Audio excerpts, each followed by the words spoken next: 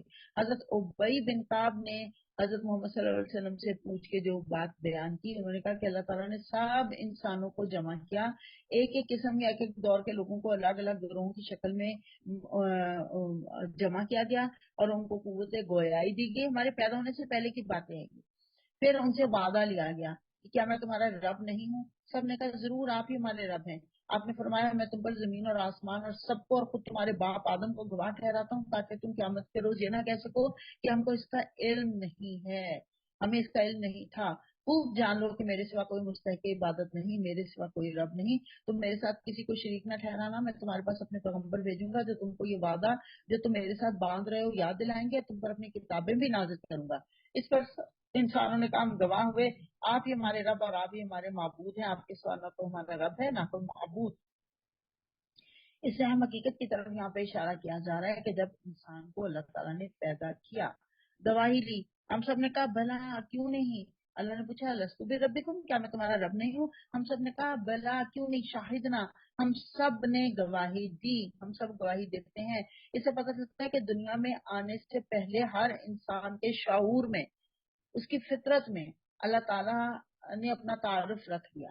اسی لیے حدیث میں آتا ہے کہ ہر بچہ جو پیدا ہوتا ہے وہ فطرت پر پیدا ہوتا ہے، دین فطرت پر پیدا ہوتا ہے، اور یعنی دین اسلام پر. پھر اس کے ماں باپ اس کو یہودی بنا دیتے ہیں یا عیسائی. جیسے جانور کا بچہ صحیح سالم پیدا ہوتا ہے اور لوگ اس کی کان ناک کاٹ کے اس کا کچھ بنا دیتے ہیں، ایسے ہی ہر بچہ مسلمان پیدا ہوتا ہے پھر اس کا ماحول یا اس کا معاشرہ اس کو کچھ کا کچھ بنا دیتا ہے. اور ہم اس کے اوپر یہ اعتراض ہم میں سے کچھ لوگ کرتے ہیں کہ جی ہمیں کیا پتا، ہم تو پیدا ہی نہیں ہوئے تھے، ہماری روحوں سے یہ لیا گیا حساب کتاب، ہم سے وعدہ وہی لیا گیا، ہمیں کیا پتا. آپ کو پتا آپ کی ماں باپ آپ کو جو کہتے ہیں نا بچپن میں تم ایسے کرتی تھی، ہم اس پہ ایسے آنکھیں بند کر کے یقین کرتے ہیں، حالانکہ ہمیں یاد تو کچھ نہیں ہوتا لیکن ہم سمجھتے ہیں کہ بالکل ایسی. تو یہ شعور میں نہیں لیکن یہ سب کچھ تحت شعور میں ہم سب کے ہے. اللہ کو پہچاننے کا نور، اللہ کو پہچاننے کی روشنی اللہ نے ہمارے تحت شعور میں رکھی ہوئی ہے جو اندر کہیں دبی ہوئی ہے. جب خارجی روشنی اس کو ملتی ہے نا، یعنی باہر سے علم کی روشنی اس کو ملتی ہے تو اندر کا نور ابھر کر سامنے آ جاتا ہے. اس کو ہم سورہ نور میں پڑھیں گے، نور علی نور. انسان کو حق کی معرفت اللہ نے دے دی. اب جو تحت شعور میں موجود ہے اور ہم جب وحی الہی کو دیکھتے ہیں، سنتے ہیں، سمجھتے ہیں تو پھر یہ اس کے ساتھ یکجان ہو جاتی ہے. پھر ایک بندہ مومن وجود میں آتا ہے، بندہ مومن. تو اللہ کہہ رہا ہے کہ میں نے اس لیے کیا تاکہ تم یہ نہ کہو قیامت کے دن کہ ہم تو اس سے بے خبر تھے، یا یہ نہ کہنے لگو کہ شرک کی ابتدا تو ہمارے باپ دادا نے ہم سے پہلے کی تھی اور ہم بعد کو ان کی نسل سے پیدا ہوئے تھے. پھر کیا آپ ہمیں اس قصور میں پکڑتے ہیں جو غلط کار لوگوں نے کیا تھا؟ دیکھو اس طرح ہم نشانیاں واضح طور پر پیش کرتے ہیں اور اس لیے کرتے ہیں کہ یہ لوگ پلٹ آئیں. بَتُّ عَلَيْهِمْ نَبَأَ الَّذِي، اے محمد صلی اللہ علیہ وسلم ان کے سامنے اس شخص کا حال بیان کرو جس کو ہم نے اپنی آیات کا علم عطا کیا تھا مگر ان کی پابندی سے نکل بھاگا. آخر کار شیطان اس کے پیچھے پڑ گیا. فن سلخا آیا یہاں پہ، نکل بھاگا. جیسے سانپ اپنی کینچلی سے نکلتا ہے نا، اس کو فن سلخا کہا جاتا ہے. بالکل ایسے ہی جب انسان اسلام سے نکلتا ہے تو شیطان اس کے پیچھے پڑ جاتا ہے، کیونکہ شیطان تو ہمیشہ اس طاق میں رہتا ہے کہ کب کتاب سے دور ہو، کب کتاب بند ہو. جب تک کتاب کھلی رہتی ہے ہم کتاب کو مضبوطی سے پکڑے رہتے ہیں. یمسکون بالکتاب، ابھی پڑھ کے آئے نا، ہمیں روزمرہ زندگی میں ہونے والی غلطیوں کی طرف نشاندہی یہ کتاب ہی کرتی ہے. اگر ہم اس کتاب کی طرف نہیں آئیں گے تو ہماری غلطیوں کی نشاندہی نہیں ہوگی. اللہ فرما رہا ہے اگر وہ شیطان اس کے پیچھے پڑ گیا اور وہ شیطان کے پیچھے پڑ گیا، وہ شیطان کا پیروکار بن گیا یہاں تک کہ وہ بھٹکنے والوں میں شامل ہو کر رہا.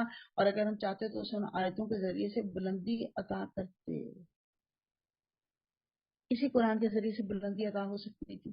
اکثر اوقات انسان اللہ کا راستہ اس لیے چھوڑتا ہے کہ یہ بڑا مشکل کام ہے، میں اسے چھوڑ کر تو اور کام کر لیتی ہوں جس میں مجھے شہرت تعریف ملے گی. فرمایا اگر ہم چاہتے تو انہی آیات کے ذریعے اسے بلندی عطا کرتے.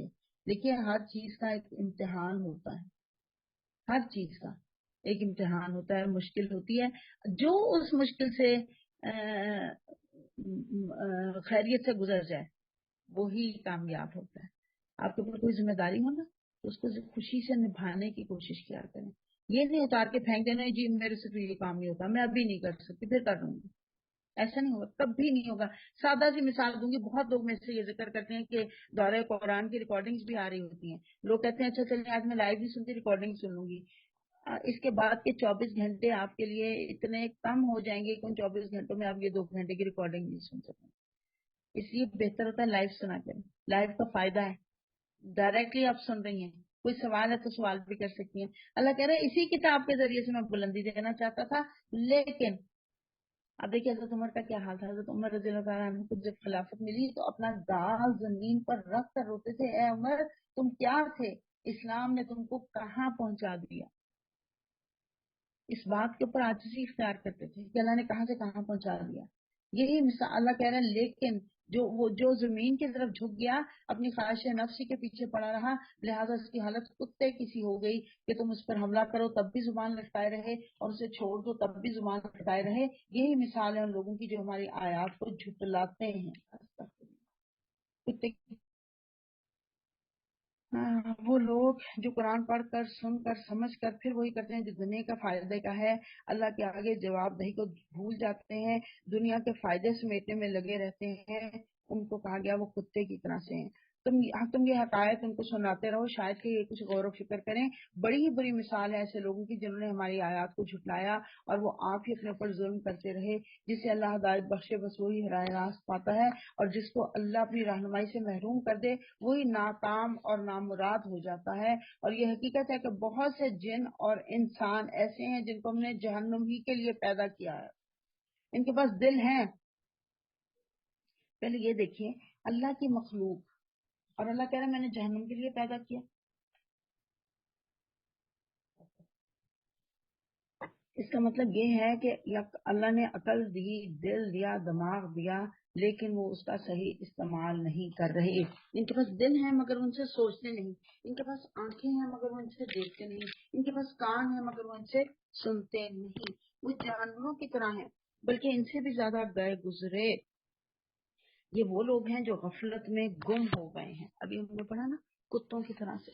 اب جانوروں سے کی طرح سے کہا جا رہا ہے کیوں؟ کیونکہ جانور کو بھی نہیں پتا کہ اس کو کس لیے دیا گیا دل دماغ عقل کس لیے دی گئی. ان کو تو عقل دی ہی نہیں گی. وہ تو صرف اپنے فائدے کے لیے جو تھوڑا ان کا فائدہ اس کے لیے اس کو استعمال کرتے ہیں کانوں کو اپنی زبان کو. وہ اس لیے اللہ تعالیٰ کہہ رہا ہے جو اللہ کی آیات کو سنتے ہیں اور پھر اس کے بعد غافل رہتے ہیں غور و فکر نہیں کرتے قیامت کے دن یہ بہانہ نہیں کر سکتے کہ اللہ ہمیں تو دین کا پتہ ہی نہیں تھا. ان کی غفلت کی وجہ سے ان کو یہ سزا سنائی جا رہی ہے. اور اللہ فرما رہا ہے وہ جانوروں کی طرح بلکہ ان سے بھی زیادہ گئے گزرے. یعنی صرف ظاہری چیزیں دیکھتے ہیں اصل چیز نہیں دیکھتے. یہ وہ لوگ ہیں جو غفلت میں گم ہو چکے ہیں.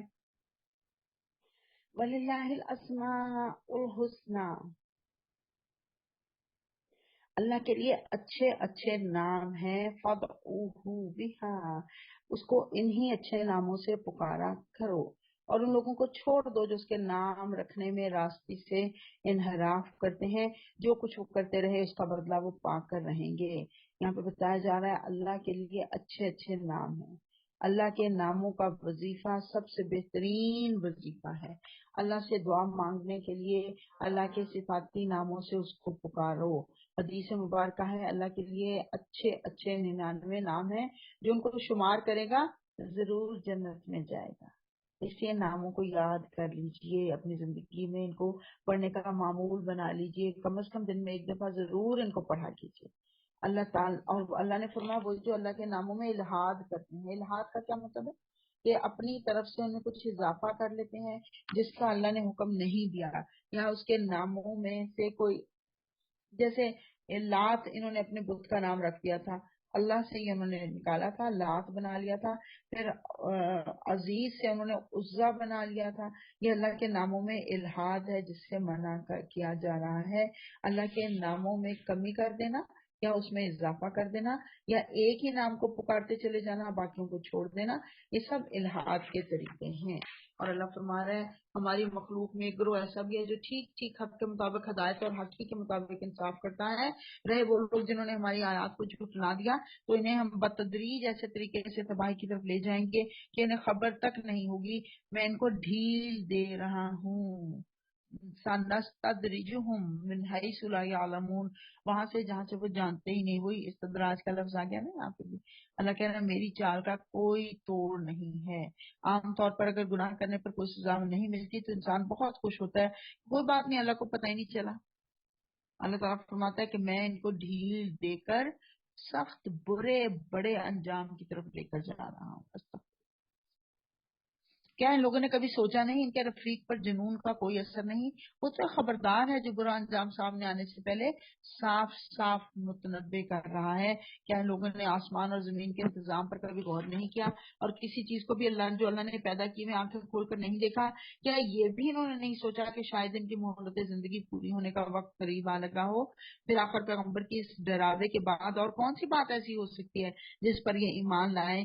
جس کو اللہ تعالی رہنمائی سے محروم کر دے اس کے لیے پھر کوئی رہنما نہیں، اور اللہ انہیں ان کی سرکشی میں بھٹکتا ہوا چھوڑ دیتا ہے۔ پکڑ تب ہوگی جب آخرت آئے گی، قیامت۔ یہ لوگ تم سے پوچھیں آخر وہ قیامت کی گھڑی کب نازل ہوگی؟ عقیدہ سے متعلق بہت اہم آیت ہے، دھیان سے سنیے۔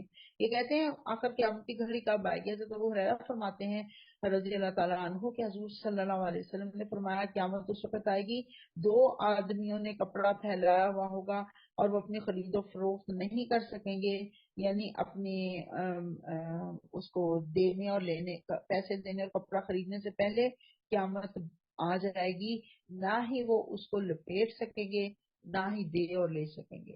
ایک آدمی اپنی اونٹنی کا دودھ دھو کر لوٹ رہا ہوگا مگر اسے پی نہیں سکے گا، ایک آدمی اپنا حوض درست کر رہا ہوگا لیکن اپنے جانور کو وہاں سے پانی نہیں پلا سکے گا، ایک آدمی اپنا نوالا منہ کی طرف کرے گا لیکن اسے کھا نہیں سکے گا، یعنی کسی کو بھی نہیں پتا کہ کب قیامت آئے گی اور یہ اچانک آئے گی۔ کہو اس کا علم تو صرف رب ہی کے پاس ہے، اسے اپنے وقت پر وہی ظاہر کرے گا۔ آسمانوں اور زمین میں وہ بڑا سخت وقت ہوگا، وہ تم پر اچانک آ جائے گا۔ یہ لوگ اس کے متعلق تم سے اس طرح پوچھ رہے ہیں گویا کہ تم اس کی کھوج میں لگے ہوئے، کہو اس کا علم تو صرف اللہ کو ہے مگر اکثر لوگ اس حقیقت سے واقف نہیں ہیں۔ اے محمد صلی اللہ علیہ وسلم ان سے کہو کہ میں اپنی ذات کے لیے کسی نفع اور نقصان کا اختیار نہیں رکھتا، اللہ ہی جو کچھ جانتا ہے وہ ہوتا ہے، اور اگر مجھے غیب کا علم ہوتا تو میں بہت سے فائدے اپنے لیے حاصل کر لیتا اور مجھے کبھی کوئی نقصان نہ پہنچتا۔ یعنی قیامت کب آئے گی یہ کوئی نہیں بتا سکتا، حتیٰ کہ حضرت محمد صلی اللہ علیہ وسلم بھی نہیں۔ ہمارے معاشرے میں اس کے خلاف بہت سی باتیں ہوتی ہیں، ہم کہتے ہیں جی فلاں کو پتہ ہے، فلاں پیر صاحب سے بزرگ سے پوچھ لو۔ نبی صلی اللہ علیہ وسلم کے بارے میں بھی اس طرح کی بہت ساری باتیں ہیں کہ وہ لوگوں کی قسمت بناتے اور بگاڑتے ہیں۔ تو فرمایا کیا میں تو اپنی ذات کے لیے بھی کسی نفع نقصان کا اختیار نہیں رکھتا۔ آپ کی زندگی میں ہم دیکھتے ہیں خوشی بھی ہے اور غم بھی ہے۔ آپ کا دندان مبارک شہید ہوا، فزیکلی بھی آپ کو سخت تکلیف ہوئی، یہودی عورت نے آپ کو زہر دے دیا، اور اس کے علاوہ بھی حضرت اما عائشہ کے اوپر جو الزام لگا، اس قدر آپ کو مینٹلی اور قلبی اور فزیکل جسمانی آپ کو تکلیف پہنچی، لیکن آپ ان کو دور کرنے والے نہیں تھے۔ دور کرنے والی ذات صرف اللہ کی ہے۔ انہوں نے فرمایا میں تو محض ایک ان انا الا نذیر و بشیر لقوم یؤمنون، ایمان لانے والوں کے لیے تو میں صرف ڈراوے دینے والا اور خوشخبری سنانے والا ہوں۔ وہ اللہ ہی ہے جس نے تمہیں ایک جان سے پیدا کیا اور اسی کی جن سے اس کا جوڑا بنایا تاکہ اس کے پاس سکون حاصل کرے۔ جی یہ پتہ چل گیا جوڑا کیوں بنایا گیا، میاں بیوی کو لیسکنا الیہا، تاکہ مردوں کو عورتیں سکون دیں، اس لیے جوڑا بنایا گیا ہے۔ تو سمجھ لگی کہ جو یہ ہم نے ٹی وی اور فلموں کے اندر جو کچھ دیکھا ہے نا تو یہ سب غلط ہے۔ عورتوں کو اس لیے مردوں کی زوجیت میں دیا گیا تاکہ مرد عورتوں سے سکون حاصل کریں اور عورتیں بھی مردوں سے سکون حاصل کریں، گویا کہ ایک دوسرے کو ٹیز کرنے کے لیے نہیں بنائے گئے، ایک دوسرے کو تکلیف دینے کے لیے نہیں بنائے گئے۔ بتو ترکی بترکی سوال جواب کرنے کے لیے نہیں بنائے گئے، اس لیے بنائے گئے کہ جب سارے دن کی مشقت کر کے تھک کے بندہ گھر آئے تو بیوی کو دیکھ کر اس کو سکون آ جائے۔ حضور صلی اللہ علیہ وسلم نے فرمایا تھا نا، خامد نیک بیوی وہ ہے کہ خامد اس کو دیکھ کے تو خوش ہو جائے۔ وہ عورت ہوگی جس کو کہا جائے گا قیامت کے دن کی جنت کے جس دروازے سے چاہو جنت میں داخل ہو جائے۔ اللہ اجعلنا منہم، اللہ ہم سب کو خوش قسمت عورتوں میں کرے۔ اللہ فرمانا پھر جب مرد نے عورت کو ڈھانک لیا تو اسے ایک خفیف سا حمل رہ گیا جسے لیے لیے وہ چلتی پھرتی رہی، پھر جب وہ بوجھل ہو گئی تو دونوں نے مل کر اپنے رب سے دعا کی۔ کیا دعا کر رہے ہیں؟ ربہما لئن آتیتنا صالحا لنکونن من الشاکرین، اگر تو نے ہم کو اچھا سا بچہ دیا تو ہم ضرور تیرے شکر گزار بندے ہوں گے۔ مگر جب اللہ نے ان کو صحیح سالم بچہ دے دیا تو وہ اس کی بخشش اور عنایت میں دوسروں کو اس کا شریک ٹھہرانے لگے۔ اللہ بہت بلند اور برتر ہے ان مشرکانہ باتوں سے جو یہ لوگ کرتے ہیں۔ کیسے نادان ہیں یہ لوگ، ان کو اللہ کا شریک ٹھہراتے ہیں جو کسی چیز کو بھی پیدا نہیں کرتے بلکہ خود پیدا کیے جاتے ہیں، جو نہ ان کی مدد کر سکتے ہیں نہ آپ اپنی مدد کی کرنے پر قادر ہیں۔ اگر تم میں نے سیدھی راہ پر آنے کی دعوت دو تو ہمارے پیچھے نہ آئے، تم قائن پکارو یا خاموش رہو، دونوں صورتوں میں تمہارے لیے برابر ہی ہے۔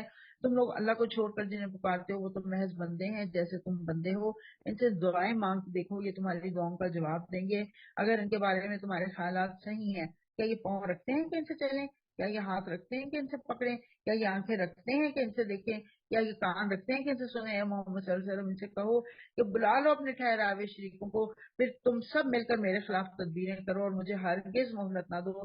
میرا حامی اور ناصر میرا خدا ہے جس نے یہ کتاب نازل کی اور نیک آدمیوں کی حمایت کرتا ہے، بخلاف اس کے تم جنہیں خدا کو چھوڑ کر پکارتے ہو وہ نہ تمہاری مدد کر سکتے ہیں نہ خود اپنی مدد ہی کرنے کے قابل ہیں، بلکہ تم اگر انہیں سیدھے رستے پر آنے کے لیے کہو تو وہ تمہاری بات سن بھی نہیں سکتے۔ بظاہر تم کو ایسا نظر آتا ہے کہ وہ تمہاری طرف دیکھ رہے ہیں مگر واقع وہ کچھ بھی نہیں دیکھتے۔ اے نبی صلی اللہ علیہ وسلم نرمی اور درگزر کا طریقہ اختیار کرو، معروف کی تلقین کیے جاؤ اور جاہلوں سے نہ الجھو۔ اگر کبھی شیطان تمہیں اکسائے تو اللہ کی پناہ مانگو، وہ سب کچھ سننے اور جاننے والا ہے۔ حقیقت میں جو لوگ متقی ہیں ان کا حال تو یہ ہوتا ہے کہ کبھی شیطان کے اثر سے کوئی برا خیال اگر انہیں چھو بھی جاتا ہے تو وہ فوراً چوکنے ہو جاتے ہیں اور پھر انہیں صاف صاف نظر آنے لگتا ہے کہ ان کے لیے صحیح طریقہ کار کیا ہے، اور ان کے رہے ان کے یعنی شیاطین کے بھائی بند تو وہ انہیں ان کی کجروی میں کھینچے لیے جاتے ہیں اور انہیں بھٹکانے میں کوئی کسر اٹھا نہیں رکھتے۔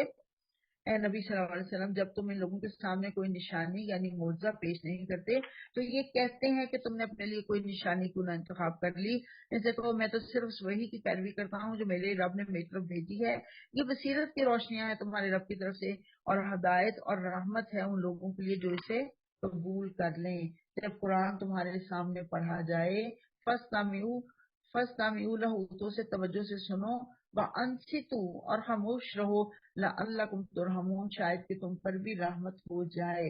یعنی یہ قرآن جب تمہارے سامنے پڑھا جا رہا ہو تو اس کو توجہ سے سنا کرو۔ ایک بات جو سورہ الفاتحہ پڑھ جب ہم نے آغاز کیا تھا اس وقت بیان ہونے سے رہ گئی تھی تو میں نے سوچ لیا تھا کہ انشاءاللہ جب اس آیت پر پہنچیں گے تو میں آپ کو بتاؤں۔ اس کے بارے میں ہمارے یہاں اختلاف ہے کہ نماز میں جب سورہ فاتحہ پڑھی جائے، امام صاحب پڑھ رہے ہوں تو مقتدی کو پڑھنی چاہیے یا نہیں پڑھنی چاہیے۔ میں آپ کو ائمہ کرام کا بتا دیتی ہوں، فتویٰ بتا دیتی ہوں۔ جو ہیں امام ابو حنیفہ کے پیروکار، وہ کہتے ہیں کہ اگر امام صاحب سورہ فاتحہ پڑھ رہے ہیں اس کو خاموشی سے سنو، کیونکہ اللہ نے خود فرما دیا وَإِذْ قُرِئَ الْقُرْآنُ فَاسْتَمِعُوا لَهُ، تو اسے توجہ سے سنو، وَأَنصِتُوا اور خاموش رہو۔ یہ وہ اس سے اصول لیتے ہیں اور وہ کہتے ہیں کہ اس کو خاموشی سے پڑھا جانا چاہیے، خاموشی سے سنا جانا چاہیے، اس لیے وہ جب امام صاحب پڑھ رہے ہوتے ہیں اس کے پیچھے سورہ فاتحہ نہیں پڑھتے، یعنی نماز با جماعت میں مقتدی پہ اس کو سورہ فاتحہ نہیں پڑھنی چاہیے، امام ابو حنیفہ کہتے ہیں۔ لیکن اہل حدیث حضرات کہتے ہیں کہ حضور صلی اللہ علیہ وسلم نے فرمایا سورہ فاتحہ کے بغیر نماز ہی نہیں ہوتی۔ وہ کہتے ہیں چاہے امام صاحب پڑھ رہے ہیں آپ سن رہے ہیں یا وہ خاموشی سے پڑھیں، آپ نہیں سن رہے یعنی جہری یا سری دونوں نمازوں میں آپ خاموش نہیں رہیں گے بلکہ سورہ فاتحہ پڑھتے رہیں گے۔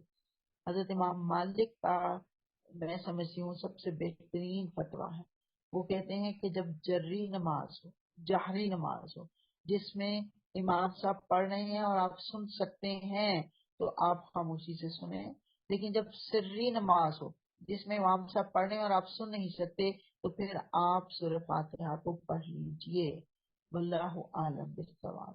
میں نے آپ کو صرف یہ فتویٰ پہنچانا تھا تینوں ائمہ کرام کا، آگے آپ کی مرضی ہے، آپ جس کو بھی فالو کریں۔ تینوں صورتیں جائز ہیں، تینوں صورتوں کی رخصت ہے، تینوں صورتوں کی اجازت ہے۔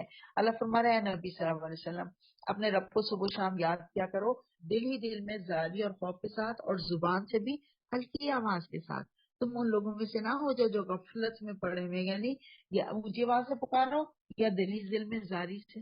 تو آج جو میں نے کہا تھا کہ اقام الصلاۃ کا، نماز میں خشوع کا، آپ کو ایک اور طریقہ بتاؤں گی جو آگے چل کے بتاؤں گی، وہ طریقہ آ گیا۔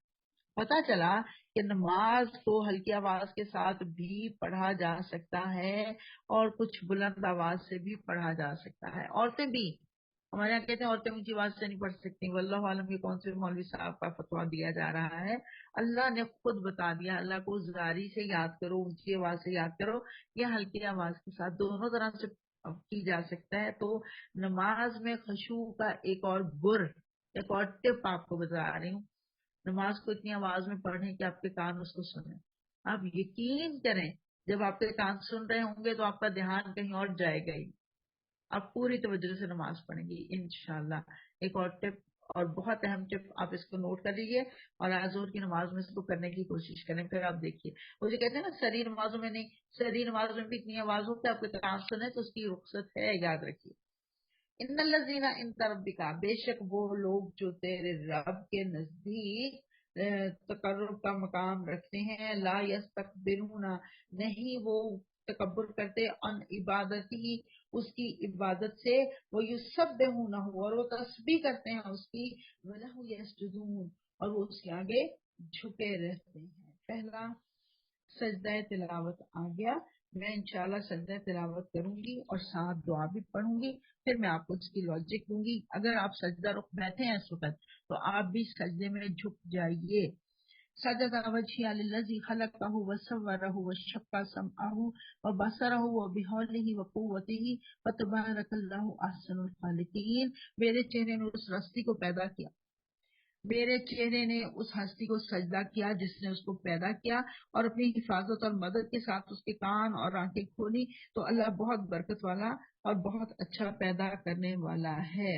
یہ سجدہ تلاوت کی دعا ہے، انشاءاللہ آج شیئر کر دی جائے گی۔ الحمدللہ آپ میں سے بہت سارے لوگوں کو یاد ہے، جن کو نہیں یاد وہ آج سے یاد کرنا شروع کر دیں۔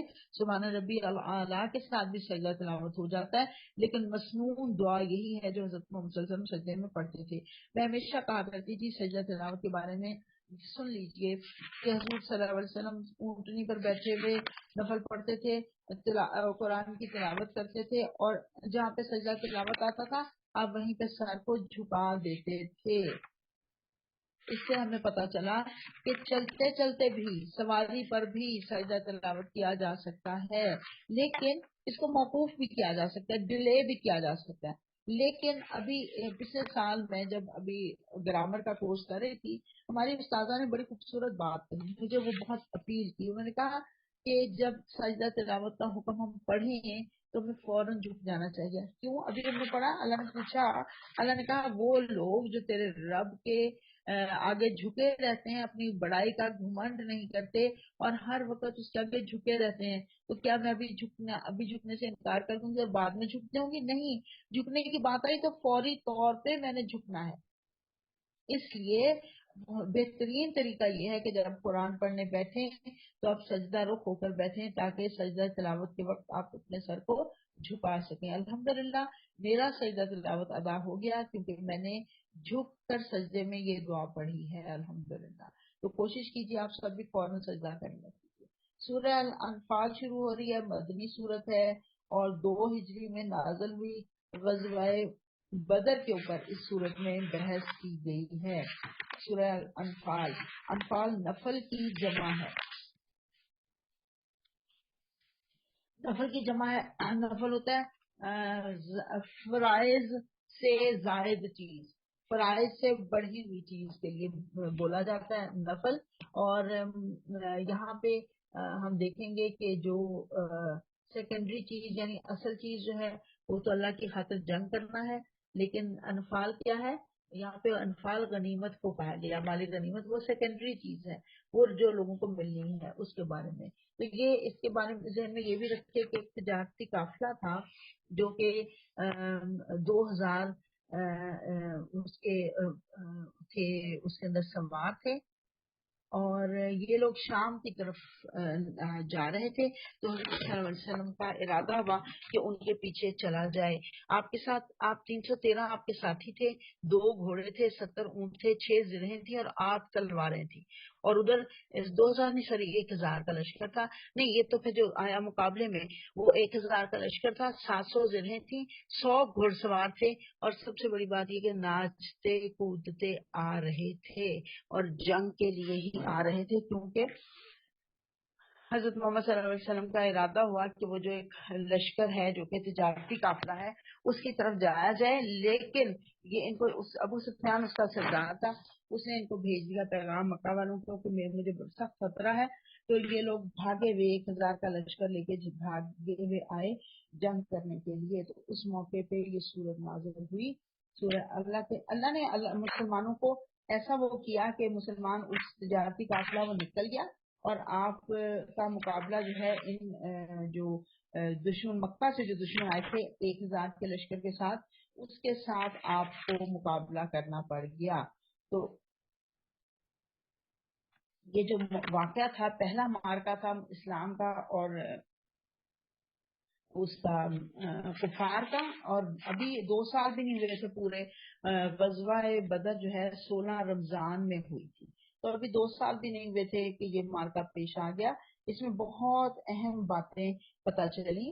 اللہ تعالیٰ نے اس میں بتایا. آپ شروع پڑھتے ہیں انشاءاللہ. 10 رکوع ہیں اس کے اور 75 آیات ہیں. مدنی صورت ہے. بسم اللہ الرحمن الرحیم. یسألونک عن الانفال، تم سے انفال کے متعلق پوچھتے ہیں. انفال میں نے بتایا نفل کی جمع ہے، یعنی سیکنڈری چیز، فرض سے بڑھی ہوئی چیز. نفل کو بھی کہا جاتا ہے مال غنیمت کو، کیونکہ اصل جو جنگ کا مقصد ہے وہ اللہ کی رضا ہے، لیکن اس کے علاوہ سیکنڈری چیز جو ہے وہ مال غنیمت ہے جو مسلمانوں کو ملتا ہے اس کے موقع پہ. کہ قل کہہ دیجیے الانفال للہ والرسول، انفال تو اللہ اور اس کے رسول کے ہیں، بس تم لوگ اللہ سے ڈرو اور اپنے آپس کے تعلقات درست کرو اور اللہ اور اس کے رسول کی اطاعت کرو اگر تم مومن ہو. سچے اہل ایمان تو وہ لوگ ہیں جن کے دل اللہ کا ذکر سن کر لرز جاتے ہیں، اور جب اللہ کی آیات ان کے سامنے پڑھی جاتی ہیں تو ان کا ایمان بڑھ جاتا ہے اور وہ اپنے رب پر اعتماد رکھتے ہیں. جو نماز قائم کرتے ہیں اور جو کچھ ہم نے ان کو دیا اس میں سے ہماری راہ میں خرچ کرتے ہیں، ایسے ہی لوگ حقیقی مومن ہیں. ان کے لیے ان کے رب کے پاس بڑے درجے ہیں، اور سب سے بڑا انعام کیا ہے کہ قصوروں سے درگزر ہے. مغفرت، ان کے لیے مغفرت ہے. یہ بڑی رحمت ہے کہ اللہ تعالیٰ ان کی غلطیوں سے چشم پوشی فرماتا ہے، ان کو معاف کر دیتا ہے، اور بہترین رزق ہے. اس مال غنیمت کے معاملے میں بھی ویسی ہی صورت پیش آ رہی ہے جیسے اس وقت پیش آئی تھی جب کہ تیرا رب تجھے حق کے ساتھ تیرے گھر سے نکال آیا تھا، اور مومنوں میں سے ایک گروہ کو یہ سخت ناگوار تھا، وہ اس حق کے معاملے میں تجھ سے جھگڑ رہے تھے، حالانکہ وہ صاف صاف نمایاں ہو چکا تھا. ان کا حال یہ تھا کہ گویا وہ آنکھوں دیکھے موت کی طرف دھکیلے جا رہے ہیں.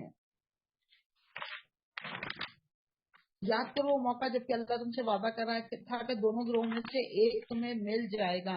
ایک وہ جو تجارتی قافلہ تھا اس کے وہ ملنے کی چانسز تھے جس کے ساتھ بہت تھوڑے سے محافظ تھے، کچھ زیادہ محافظ بھی نہیں تھے. اور دوسرا یہ لشکر تھا.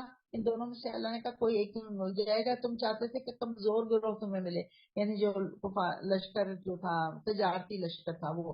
مگر اللہ کا ارادہ یہ تھا کہ اپنے ارشادات سے حق کو حق کر دکھائے اور کافروں کی جڑ کاٹ دے، اور تاکہ حق حق ہو کر رہے اور باطل باطل ہو کر رہ جائے. خواہ مجرموں کو یہ کتنا ہی ناگوار ہو. اور وہ موقع جب کہ تم اپنے رب سے فریاد کر رہے تھے، جواب میں اس نے فرمایا کہ میں تمہاری مدد کے لیے پے در پے 1000 فرشتے بھیج رہا ہوں.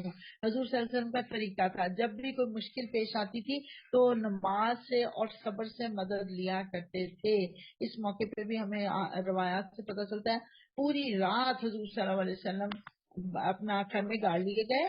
بدر کے میدان میں اللہ کی طرف سے حکمت یہ ہوئی کہ ان کو بڑا اوپر والی جگہ پہ ان کو جگہ ملی مسلمانوں کو، اور مسلمانوں نے وہاں پہ اپنے خیمے گاڑ لیے، اور جو مشرکین تھے ان کو نیچے کی طرف ان کو جگہ ملی، وہاں پہ انہوں نے خیمے گاڑ لیے. اللہ کا حکم ہوا، اللہ کی طرف سے بارش برسی جس نے اوپر سے زمین کو ریتیلی زمین تھی نا، اور جب پانی برس کے گیا تو وہ بڑی سخت مضبوط ہو گئی، قدم جمنے لگ گیا اس پہ. اور نیچے کی طرف گھاٹی کی طرف کیونکہ مشرکین تھے ان کے پاؤں اکھڑنے لگے کیونکہ وہاں پہ کیچڑ بن گیا. لیکن بعد میں یہاں پہ یہ سنا رہی ہوں کہ اللہ کی طرف سے نبی پاک صلی اللہ علیہ وسلم نے کبھی اس امید پر بے خوف نہیں ہو گئے کہ اللہ میرے ساتھ ہے تو بس مجھے کامیابی ہوگی. پوری رات بدر کی لڑائی سے پہلے حضرت محمد صلی اللہ علیہ وسلم اللہ سے دعائیں مانگتے رہے، اللہ یہ مٹھی بھر مجاہد، مٹھی بھر مسلمان جو دنیا میں موجود ہیں، اگر یہ آج پس گئے تو تیرا نام لیوا نہیں رہے گا. ہاتھ اٹھا اٹھا کر دعا مانگ رہے تھے. حضرت ابوبکر صدیق کہتے ہیں آپ کی بغلوں کی سفیدی میں نظر آ رہی تھی، ہاتھوں کو اتنا اوپر اٹھایا ہوا تھا، اور آپ کے کندھے مبارک سے چادر سلپ کر کے نیچے گر گئی تھی.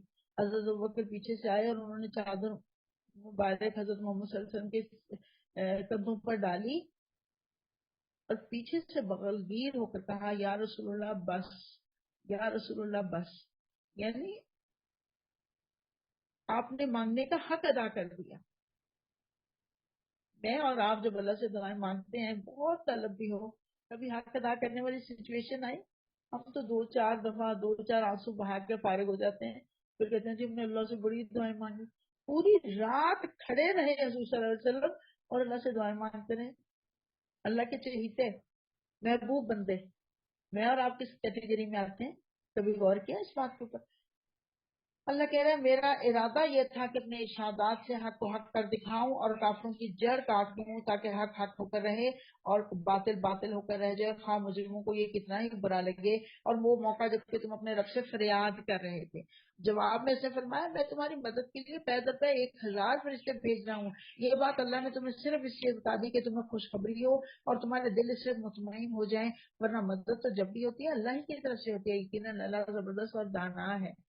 اور وہ وقت بھی جب اللہ اپنی طرف سے غنودگی کی شکل میں تم پر اطمینان اور بے خوفی کی کیفیت طاری کر رہا تھا اور آسمان سے تمہارے اوپر پانی برسا رہا تھا تاکہ تمہیں پاک کرے اور تم سے شیطان کی ڈالی ہوئی نجاست دور کر دے اور تمہاری ہمت بندھائے اور اس کے ذریعے سے تمہارے قدم جما دے. شیطان کی طرف سے ڈالی ہوئی نجاست کیا تھی؟ بزدلی جو دلوں کے اندر آ رہی تھی وہ دور. اور جب بارش برسی، آپ دیکھیں بارش میں اگر آپ نہانے تو ایک دم سے فریش ہو جاتے ہیں نا، کہ وہی صورت ہو گئی تھی مسلمانوں کی. اور اللہ نے سکینت نازل کر دی غنودگی جنگ کی حالت میں. جو کہتے ہیں محاورہ بنا ہوا ہے کہ وہ جو نیند ہے وہ تو تلوار، وہ کیا کہا کرتے ہیں، تلوار کے اس کے اندر بھی آ جاتی ہے نیند، موت کی سولی پر بھی نیند آ جاتی ہے. تو یہ وہ موقع تھا کہ موت سامنے نظر آ رہی تھی لیکن اللہ نے سکون نہیں، سکینت نازل کی. اللہ تعالیٰ نے سکینت، سکون سے اگلی کیٹیگری ہوتی ہے. جب آپ کو اطمینان ہوتا ہے نا تو ایسے جیسے غافل ہو جاتا ہے انسان. تھوڑی دیر کے لیے صحابہ پر یہ دور آیا کہ وہ سارے کے سارے یوں لگ رہا تھا جیسے انہوں نے نیند لے لیا، چھوٹی سی نیپ نہیں لے لیتے جو انسان کو فریش کر دیتی ہے. اور اس وجہ سے کہ تمہاری ہمت نہ ہے، اور بارش کا میں نے آپ کو ریزن پہلے بتا دیا، بارش جو برسی وہ کیسے فائدہ اس نے کیا اور اس کے ذریعے سے تمہارے قدم جما دے. اور وہ وقت جب کہ تمہارا رب فرشتوں کو اشارہ کر رہا تھا کہ میں تمہارے ساتھ ہوں، تم اہل ایمان کو ثابت قدم رکھو، میں بھی ان کافروں کے دلوں میں روب ڈالے دیتا ہوں، بس تم ان کی گردنوں پر ضرب اور جوڑ جوڑ پر چوٹ لگاؤ. یہ اس لیے کہ ان لوگوں نے اللہ اور اس کے رسول کا مقابلہ کیا، اور جو اللہ اور اس کے رسول کا مقابلہ کرے اللہ اس کے لیے نہایت سخت گئی ہے. یہ ہے تم لوگوں کی سزا، اب اس کا مزہ چکھو اور تمہیں معلوم ہو کہ حق کا انکار کرنے والوں کے لیے دوزخ کا عذاب ہے. اے ایمان لانے والوں، جب تم ایک لشکر کی صورت میں کفار سے دو چار ہو تو ان کے مقابلے میں پیٹھ نہ پھیرو. جسے ایسے موقع پر پیٹھ پھیری اس اللہ یہ کہ جنگی چال کے طور پر ایسا کرے یا کسی دوسری فوج سے جا ملنے کے لیے تو اللہ کے غضب میں گر جائے گا، اس کا ٹھکانہ جہنم ہوگا، اور بہت بری جائے باز گشت ہے۔ یہاں پہ بتایا جا رہا ہے کہ پیٹ پھیرنا جنگ سے، ہم نے پہلے آپ کو جو 7 کبیرہ گناہ اور ایک جگہ پہ 9 کبیرہ گناہ گنوائے تھے، میں نے آپ کو اس میں بتایا تھا میدان جنگ سے بھاگنا کبیرہ گناہ ہے، اللہ یہ کہ کسی پلاننگ کے تحت ہو۔ بس یہ حقیقت ہے کہ تم نے انہیں قتل نہیں کیا بلکہ اللہ نے ان کو قتل کیا، اور تو نے نہیں پھینکا بلکہ اللہ نے پھینکا۔ حضرت محمد صلی اللہ علیہ وسلم نے زمین سے مٹھی بھر ریت اٹھا کر ان کی طرف پھینکی تھی، اور وہ کہا جاتا ہے کہ شاہد الوجوہ کہتے ہوئے آپ نے ان کے طرف پھینکی تھی، اور وہ مٹی سارے کفار کی آنکھوں میں چلے گئی تھی۔ اللہ فرماتا ہے وما رمیتا اذ رمیتا، اور نہیں پھینکا جبکہ تو پھینک رہا تھا، تو نے نہیں پھینکا جبکہ تو پھینک رہا تھا، ولیکن اللہ رما، بلکہ پھینک رہا تھا اللہ، وَلِيُبْلِيَ الْمُؤْمِنِينَ مِنْهُ بَلَاءً حَسَنًا، تاکہ یہ اس لیے تھا کہ اللہ مومنین کو ایک بہترین آزمائش کے ساتھ کامیابی سے نوازے، یقیناً اللہ سننے اور جاننے والا ہے۔ یہ معاملہ تو تمہارے ساتھ ہے، اور کافروں کے ساتھ معاملہ یہ ہے کہ اللہ ان کی چالوں کو کمزور کرنے والا ہے۔ ان کافروں سے کہہ دو اگر تم فیصلہ چاہتے تھے تو لو فیصلہ تمہارے سامنے آ گیا، اب باز آ جاؤ تو تمہارے لیے بہتر ہے، ورنہ پھر پلٹ کر اسی حماقت کو دوبارہ کرو گے تو ہم بھی اسی سزا کو دوبارہ دیں گے تمہیں، اور تمہاری جمعیت، تمہاری جماعت، ہاں وہ کتنی ہی زیادہ ہو تمہارے کچھ کام نہیں آ سکے گی، اللہ مومنوں کے ساتھ ہے۔ اور اے ایمان لانے والو، اللہ اور اس کے رسول کی اطاعت کرو، اور حکم سننے کے بعد اس سے سرتابی نہ کرو، تو ان لوگوں کی طرح نہ ہو جائے جنہوں نے کہا کہ ہم نے سنا حالانکہ وہ نہیں سنتے۔ یقیناً اللہ کے نزدیک بدترین قسم کے جانور وہ بہرے گونگے لوگ ہیں جو عقل سے کام نہیں لیتے۔ بہرے گونگے لوگوں کو بدترین جانور کہا جا رہا ہے، گویا کہ جانور بھی بعض اوقات آواز سن کے چوکنے ہو جاتے ہیں۔ یہ جو لوگ ہیں یہ بہرے گونگے جانوروں کی سے بھی بدتر قسم کی مخلوق ہیں کہ اپنے عقل سے کام نہیں لیتے۔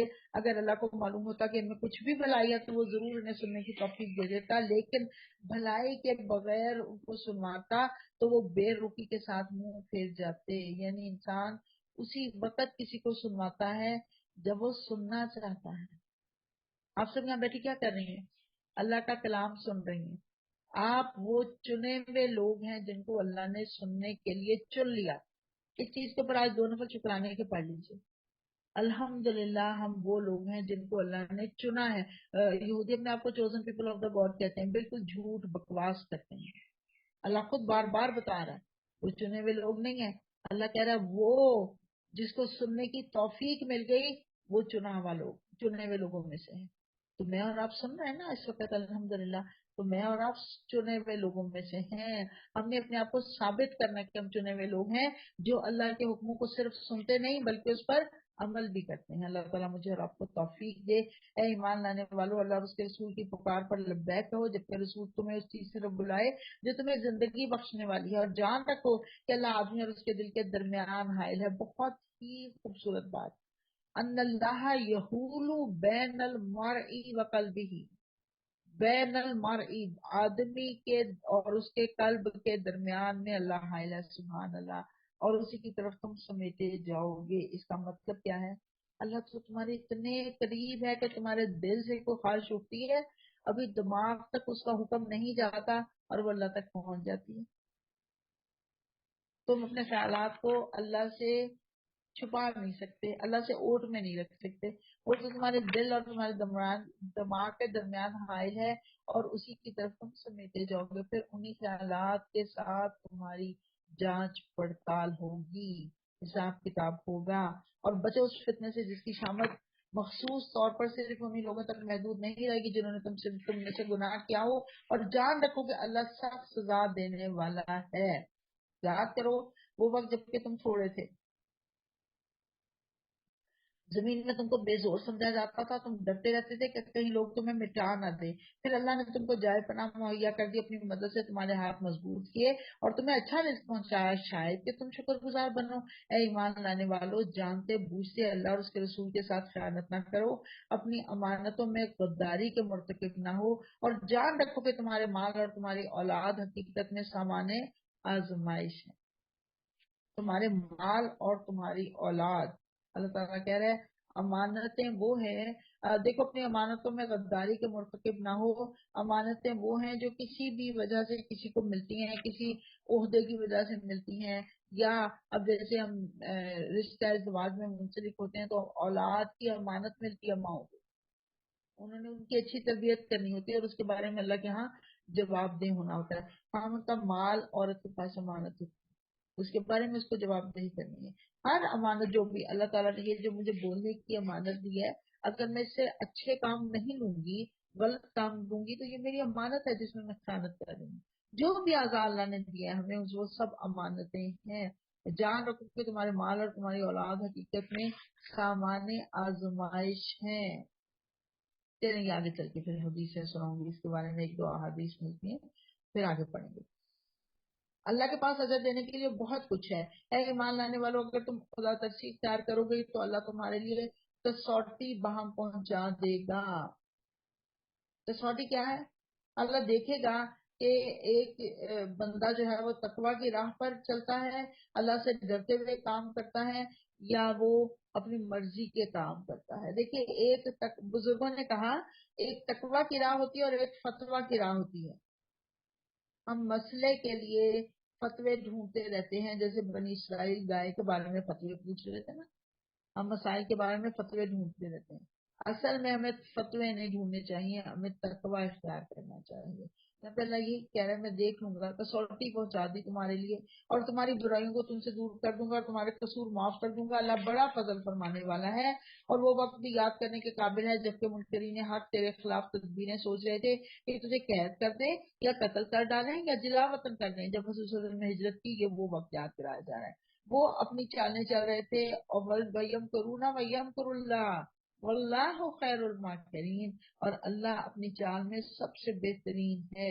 جب ان کو ہماری آیات سنائی جاتی تھی تو کہتے تھے ہاں ہم نے سن لیا، ہم چاہیں تو ایسی باتیں ہم بھی بنا سکتے ہیں. یہ تو وہی پرانی باتیں ہیں، وہی پرانی کہانیاں ہیں جو پہلے سے لوگ کہتے چلے آ رہے ہیں. وہ بات بھی یاد رکھو جو انہوں نے کہی تھی کہ خدا اگر یہ واقعی حق ہے اور تیری طرف سے ہے تو ہم پر آسمان سے پتھر برسا دے یا کوئی دردناک عذاب ہم پر لے آ. استغفر اللہ العظیم وتوب.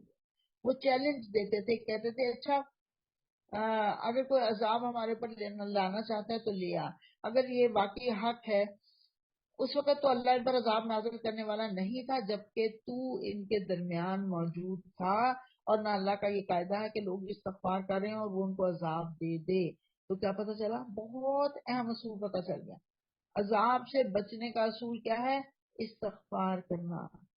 اس وقت ہمارے ملک پہ یہ جو ظالم حکمرانوں کا عذاب ہے، اس سے بچنے کا بھی ایک ہی طریقہ ہے، لازم کر لیں استغفار کرنا، سوچ سوچ کے اللہ ان ظالم حکمرانوں سے میں نجات دے. اور اس کے علاوہ جو بھی عذاب ہو، ابھی اس کا کرونا کا عذاب ختم ہوا، ڈینگی کا عذاب تھا کچھ دنوں پہلے تک، ان سب نمونیے کا عذاب چلا اس وقت. ان سب عذابوں سے بچنے کا ایک ہی طریقہ ہے، استغفار کی کثرت کرے. لیکن اب کیوں نہ وہ ان پر عذاب نازل کرے جبکہ وہ مسجد حرام کا راستہ روک رہے ہیں، حالانکہ وہ اس مسجد کے جائز متولی نہیں ہیں. اس کے جائز متولی تو صرف اہل تقوی ہی ہو سکتے ہیں، مگر اکثر لوگ اس بات کو نہیں جانتے. بیت اللہ کے پاس سے لوگوں کی نماز کیا ہوتی ہے؟ بس سیٹیاں پہ جاتے ہیں اور تالیاں پیٹتے ہیں. کل ہی میں نے آپ کو حضرت ابو ہریرہ کی حدیث بیان کی تھی نا، انہوں نے بتایا تھا، روایت بیان کی تھی، انہوں نے بتایا تھا کہ یہ لوگ تالیاں پیٹتے تھے، برہنہ ہو کر طواف کرتے. بس اب لو اس عذاب کا مزہ چکھو تم نے اس انکار حق کے بدلے میں جو تم کرتے رہے ہو. جن لوگوں نے حق کو ماننے سے انکار کیا وہ اپنے مال اللہ کے راستے سے روکنے کے لیے صرف کر رہے ہیں اور ابھی اور خرچ کرتے رہیں گے، مگر آخرت کا یہی کوشش ان کے لیے پچھتاوے کا سبب بن جائیں گی. پھر وہ مغلوب ہو جائیں گے، پھر یہ کافر جہنم کی طرف گھیر لائے جائیں گے. وہ لوگ جو دین کو پھیلانے کے لیے نہیں، دین کو روکنے کے لیے اپنے مال خرچ کر رہے ہیں. آج کے دور میں ہم پیسے خرچ کر رہے ہیں، آج کے دور میں ہم ان کمپنیز کو پیسہ دیتے ہیں جو اسرائیل کو سپورٹ کرتی ہیں، اسرائیل کو اسلحہ دیتی ہیں، گویا ہم اپنے مسلمان بھائیوں کا خون اپنے روپے سے کر رہے ہیں، اپنے مال سے کر رہے ہیں. میکڈونلڈ کے ایف سی ان کو ہم چھوڑ نہیں سک رہے، سیون اپ کوکا کولا کو ہم چھوڑ نہیں سک رہے. گویا ہم اپنے مال خرچ کر رہے ہیں مسلمان بھائیوں کو شہید کرنے کے لیے. کھڑے ہو جائیں اس کے لیے. اپنی ایک متحد ہو جائیں اس معاملے میں سارے مسلمان، اور ان کا یکسر بائیکاٹ کر دیجیے. ابھی بھی کئی جگہوں پہ مجھے نظر آ رہی ہوتی ہے فنکشن کے اندر کوکا کولا اور 7 اپ. کیوں ہم اس کو نہیں چھوڑ سکتے؟ ان کو شراب کا نشہ اتنا زیادہ تھا، صحابہ کرام کو اللہ کا حکم آیا انہوں نے چھوڑ دیا. ہمیں نظر آ رہا ہے فلسطین کے مسلمانوں پر جو ظلم ہو رہے ہیں، مسلمان بچوں کو بھوک سے تڑپا تڑپا کے مارا جا رہا ہے، ہم پھر بھی ان کو نہیں چھوڑ سکتے. استغفر اللہ العظیم. اپنے اپنے دلوں کا خود جائزہ لے لیجئے. آخرکار یہی کوششیں ان کے لیے پچھتاوے کا سبب بنے گی. پھر وہ مغلوب ہوں گے، پھر یہ کافر جہنم کی طرف گھیر لائے جائیں گے تاکہ اللہ گندگی کو پاکیزگی سے چھانٹ کر الگ کرے اور ہر قسم کی گندگی کو ملا کر اکٹھا کرے، پھر اس پلندے کو جہنم میں جھونک دے. یہی لوگ اصلی دیواریاں ہیں. اے نبی صلی اللہ علیہ وسلم، ان کافروں سے کہو کہ اب بھی باز آ جائیں تو جو کچھ پہلے ہو چکا اس سے درگزر کر لیا جائے گا. لیکن اگر یہ اسی پچھلے طریقے کو دوبارہ کرتے رہیں گے تو گزشتہ قوموں کے ساتھ جو کچھ ہو چکا وہ سب کو معلوم ہے. اے ایمان لانے والوں، ان کافروں سے جنگ کرو یہاں تک کہ فتنہ باقی نہ رہے. یہاں فتنے سے مراد شرک ہے کہ شرک باقی نہ رہے اور دین پورا کا پورا اللہ کے لیے ہو جائے. وَيَكُونَ الدِّينُ كُلُّهُ لِلَّهِ فَإِنِ انْتَهَوْا، پھر اگر وہ رک جائیں، فَإِنَّ اللَّهَ بِمَا يَعْمَلُونَ بَصِيرٌ، تو اللہ ان کے اعمال کو دیکھنے والا ہے. وَإِن تَوَلَّوْا، اور پھر اگر وہ دوبارہ منہ موڑ جائیں، فَاعْلَمُوا، تو جان لو، ان اللہ، بے شک اللہ تعالیٰ مولاکم، تمہارا مولا ہے. نعم المولا و نعم النصیر، اور کتنا بہترین مولا ہے وہ اور کتنا بہترین مددگار ہے وہ. اللہ ہم سب کا مولا اور نصیر ہو جائے، مولا اور مددگار ہو جائے. وآخر دعوانا ان الحمد للہ رب العالمین. اللہم انس وحشتی فی قبری، اللہم ارحمنا بالقرآن العظیم واجعلہ لی اماما ونورا وہدی ورحمہ. اللہم ذکرنا منہ ما نسیت وعلمنا منہ ما جہلت وارزقنا تلاوتہ آناء اللیل وآناء النہار واجعلہ لی حجتا یا رب العالمین.